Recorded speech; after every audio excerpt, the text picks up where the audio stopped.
11 more reasons why cruisers are being denied boarding in 2025. After the amazing response to a previous video, 11 reasons why more cruisers than ever are being denied boarding in 2025, I got tons of messages asking for a follow-up. So backed by popular demand, here are 11 more reasons why cruise passengers are still being turned away at the terminal this year. Some of these are wild, a few are oddly specific, and all of them have actually happened to real people. Whether you're a first-time cruiser or a seasoned sailor, you need to know these because getting denied boarding isn't just frustrating, it can cost you thousands with no refund in sight. So grab your boarding pass and stick around. Because these are the kind of things that don't show up in cruise brochures, but absolutely should. Let's get into it. Reason number 1. Criminal records affecting entry requirements. This one catches a lot of people off guard, and it's not even the cruise line making the decision. Let's say your cruise includes a stop in Canada. If you have a past criminal conviction, even something like a DUI, you could be denied boarding before you even get on the ship. Why?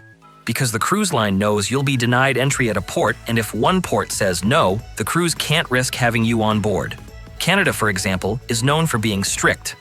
One cruiser shared how they were denied boarding last minute after mentioning their DUI during a casual conversation with staff. They were shocked it had been years ago, and they had no idea it still mattered. But it did. Even if your cruise is mostly at sea or visiting other countries, one stop with tight immigration rules can ruin everything. So, if you've got a record, even an old one, double-check all the entry requirements for every country on your itinerary. It might be worth speaking to an immigration lawyer or applying for special entry waivers. Don't leave it to chance. The cruise line won't take responsibility, and you'll be left behind with zero refund. Reason number 2. You're smelly.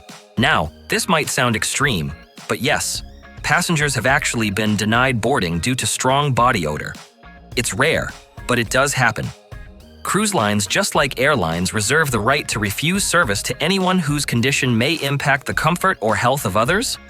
And yes, that includes personal hygiene. There have been reports, both online and in travel forums, of guests being quietly pulled aside during check-in or escorted off the ship after complaints were made by fellow passengers or staff. I heard a story of how a family member with a medical condition causing severe body odor was told they wouldn't be allowed to board unless they could resolve the issue immediately, which, of course, wasn't possible. They missed the cruise, lost the money, and were humiliated. Now look, nobody's perfect. Travel days are long. You're sweating, rushing, maybe even flying in from another country. But it's a good reminder to freshen up before you arrive at the port. Because once you're flagged, you're at the mercy of the cruise staff, and they will protect the comfort of the majority. You don't want something like that to be the reason your dream cruise doesn't even start. Reason number 3. Unruly behavior at check-in. This next one sounds like common sense, but it happens more often than you'd think. If you show up at the cruise terminal yelling, arguing with staff, or getting aggressive with security, don't be surprised if you're told to turn around and go home. Cruise lines have zero tolerance for disruptive or threatening behavior, especially before the ship even leaves the dock. One story I heard was about a man who became frustrated with the wait time at check-in. He started shouting at the terminal staff, demanding to be moved to the front of the line. Security got involved, things escalated, and just like that, his vacation was over before it started. Denied boarding on the spot. Cruise lines are especially cautious at embarkation. If they see any red flags, early signs of aggression, intoxication, or belligerence, they'd rather skip the drama and sail without you. And no, you don't get your money back for causing a scene. So the takeaway? Stay cool, be polite, even if the process is slow or frustrating. It's just not worth blowing your whole trip over a moment of anger. Reason number 4. Offensive or inappropriate clothing. Here's one that surprises a lot of cruisers. What you wear could actually get you denied boarding or turned away from certain ports. Now, I'm not just talking about shirts with offensive slogans, though yes, that can be a problem too. In some countries, wearing camouflage clothing is illegal even for tourists. Places like Barbados, Jamaica, and St. Lucia have laws against civilians wearing camo because it's reserved for military personnel. If your cruise includes a stop at one of these destinations and you show up wearing camo shorts or a hat, you could be refused entry into the country. I even heard about a guy who wore a camouflage print tank top on embarkation day and was pulled aside at the terminal. He didn't think twice about it. It was just a fashion choice, but staff warned him that if he wore it off the ship in certain ports, he could be fined or arrested. Also, Shirts with offensive or explicit language have caused issues at check-in. If cruise staff feel your clothing goes against the ship's family-friendly environment, they can ask you to change or even deny boarding if you refuse. So just keep it simple. Leave the camo and controversial prints at home. You'll avoid unnecessary stress and possibly save yourself from a denied entry at a port you were really looking forward to. Reason number 5. Inadequate identification documents. This one is a classic and still one of the most common reasons people are denied boarding. I heard about a couple who showed up for their cruise excited and ready to go, only to be turned away at the check-in counter. Why? One of their passports had expired just 2 weeks earlier. They hadn't realized it because they booked the trip months in advance and never checked it again. Cruise lines are strict about passport rules.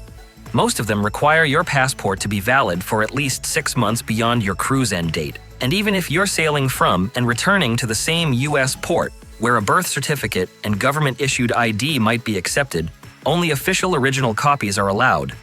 No photocopies, no screenshots. And here's where it gets even trickier. If your legal name has changed, maybe due to marriage or other reasons, and your booking doesn't match your ID exactly, you could run into trouble unless you bring the legal paperwork to prove the change. Also, if you're traveling with kids who aren't yours, like nieces, nephews, or grandkids, you'll need a notarized letter from their parent or guardian giving permission for them to travel with you. Without it, you could be denied boarding on the spot.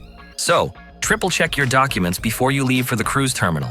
Make sure names match exactly, nothing's expired, and you've got any special letters or forms you might need. It's one of those boring tasks that could save your entire vacation. Reason number 6. Late arrival at the port. This one's painful, especially if it wasn't even your fault.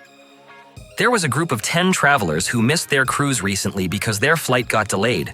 They arrived at the terminal just 30 minutes before the ship's scheduled departure, only to be told they were too late. And the worst part? The ship was still there, tied to the dock. What many people don't realize is that final check-in is usually at least an hour before the scheduled sail time. And once customs and immigration are done processing, no one else is allowed on. It doesn't matter if the ship hasn't left yet. If you miss that final window, you're not getting on. Even if your travel delay wasn't your fault, most cruise lines won't issue a refund. That group of 10 lost their entire vacation and had to make new plans on the fly. So what's the fix? Arrive early. If you're flying in, always aim to get there a day before your cruise departs. Yes, it's an extra hotel night, but it gives you a buffer in case flights are delayed or bags go missing. It's a small price to pay for peace of mind, and to make sure you're not waving goodbye to your ship from the parking lot. Reason number 7. Unfit to travel due to health reasons. This one doesn't get talked about much, but it absolutely happens. Cruise lines have medical teams at the terminal, and if they believe someone isn't fit to sail, whether due to a visible illness or something more serious, they can deny boarding on the spot. I heard about a woman who had a chronic cough from allergies. She wasn't contagious or sick, but the onboard medical staff flagged her during check-in, thinking she might have something more serious. After a quick evaluation, they decided she wasn't fit to travel. No cruise, no refund. And of course, if you're showing symptoms of COVID-19 or other contagious illnesses, most cruise lines will now err on the side of caution and not allow you to board, especially if you're visibly ill or have tested positive in the days leading up. Also, if someone's recently had surgery or a serious medical procedure, cruise lines might ask for a doctor's clearance letter. Some guests don't realize this is required until they're at the terminal, and by then, it's too late. The bottom line is, if you're feeling unwell or recovering from something big, reach out to your cruise line in advance and see what documentation you might need. It's better to be upfront than to be turned away at the terminal, suitcase in hand. Reason number 8. Intoxication at check-in. Here's one that's more common than people think, and it's a fast way to get yourself booted. I heard a story about a group of friends who hit up a beach bar near the cruise port before embarkation. They were celebrating the start of their trip, having a few too many drinks. And by the time they got to the terminal, let's just say they weren't exactly subtle about it. Security pulled them aside, and a couple of them were deemed too intoxicated to safely board. They weren't belligerent or violent, just visibly drunk. But that was enough. They were denied boarding, and cruise security made it clear: zero tolerance. Cruise lines take safety seriously, and they don't want anyone stumbling aboard who might be a danger to themselves or others. And let's face it, Walking up a gangway with 2 pina coladas in your system doesn't exactly scream responsible traveler.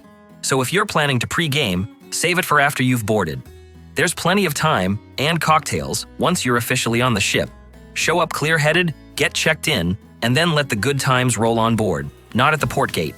Reason number 9, inappropriate items in luggage. This one's a classic, I didn't know that wasn't allowed moment that's left a lot of cruisers standing in shock at the terminal.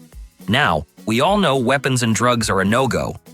But what surprises people are the less obvious banned items. Things like CBD products, clothing irons, power strips with surge protectors, and even decorative items that resemble weapons. I heard a story about someone who packed a realistic-looking replica sword as part of a pirate costume for a themed cruise night. Even though it was just for fun, security took one look at it, deemed it unsafe, and because of how the guest responded, trying to argue and refusing to let it be confiscated, they were denied boarding. There's also the case of a woman who had legally purchased CBD gummies in her home state. But when security found them in her bag during screening, she was not only denied boarding, she was banned for life from that cruise line. So here's the takeaway.